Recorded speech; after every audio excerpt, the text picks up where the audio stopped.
There are a plethora of anime worlds to live in. Some good, some great, some absolutely questionable. But today, once again, we'll be talking about the worst anime worlds to live in, starting with Attack on Titan. Attack on Titan is arguably the worst anime world to live in. And I'm not even talking about the rumbling. We'll get to that in a few. Let's say you live on Paradise Island near the protagonist. You're most likely screwed because the only other thing to fear, other than the Titans, is the protagonist himself. Whether you're talking about when he's an adult or not, you have a very high chance of dying once he decides he's ready to completely mess over his friends. Assuming you are part of his friends, and even if you aren't, or let's assume you're not part of the Survey Corps, which would most likely be much worse honestly, because as long as you're on that island, you're probably just going to get eaten by a Titan. And if you don't, and manage to somehow live till adulthood, you're still going to be messed up as long as you're born within the era where Eren's born, because you're just essentially going to be squashed during the rumbling. There's really nothing much you can do there. Hell, the creator wanted everyone to die anyway, so technically you could even call that the true ending, where everyone's just dead because the main character is just a jerk. Truly not going to be a fun time. I could make an argument that this would be the worst anime world to live in, but it's truly not.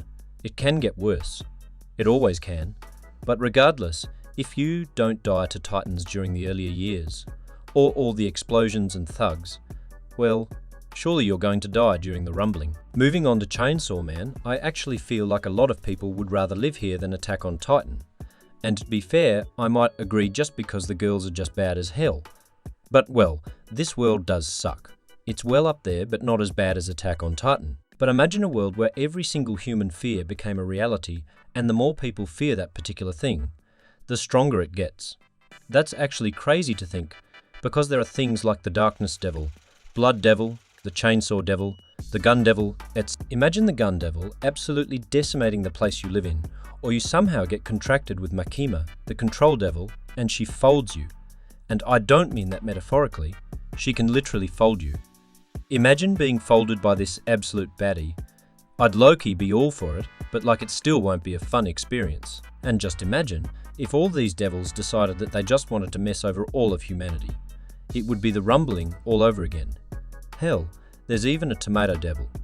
Imagine that thing chasing you down while the world is ending, or you get killed by it. I don't think being killed by the Tomato Devil seems very pleasant. Or even docile devils could actually mess you up. Let's assume you accidentally run into the Angel Devil, and then you just age till you die on the spot. The devils just seem like the ways you could die by them are just absolutely horrendous, and just not what you'd expect. It's just not a fun experience. But, well, let's talk about Jujutsu Kaisen. I didn't think there could be a more frustrating way for you to attract a monster. Imagine attracting a monster or even creating them. Essentially the same way you do in Chainsaw Man, but 10x worse because this time it's not just fear. It's every single negative emotion in the book. Sadness, fear, anger, and jealousy. Any negative emotion you could possibly think of can just trigger a curse to just appear out of thin air and start killing people. And not just that, well, you could also be cursed by others, assuming they have any malice or any negative emotion towards you. You can get cursed, and the worst part is the sorcerers that are meant to save you. Well, not all of them are about saving people. Hell, some of them even question if they're doing the right thing. They could actually just leave you to die, which is highly understandable, but it is not helping them in this case. It just means the supposed heroes could even be the reason you die there, and that could even lead to more trouble down the road. Oh yeah, I noticed something while watching Jujutsu Kaisen. I realized all of the sorcerers are almost always late. They could actually get there after everything has happened. And sometimes they could just send people there to survey and not get involved, which again from a logical standpoint can be understood, but I will restate that it is not helping their case in the slightest in this particular scenario. Let's assume no one curses you, and there are no curses around. Well, imagine there's an unsealed cursed object around, or even more accurately, let's assume there's one of Sukuna's fingers. Whether sealed or unsealed, it still causes problems as long as it's not with the Jujutsu sorcerers. It can attract curses, and if a curse swallows it, then essentially everyone there is messed up. All they can do is hope that a Jujutsu sorcerer finds their way there, and they're not there to survey or just die.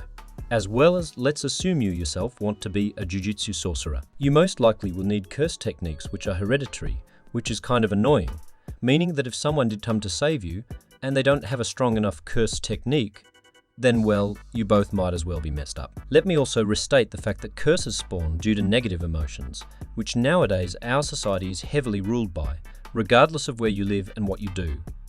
In any case, you're messed up. I hope you enjoyed today's video.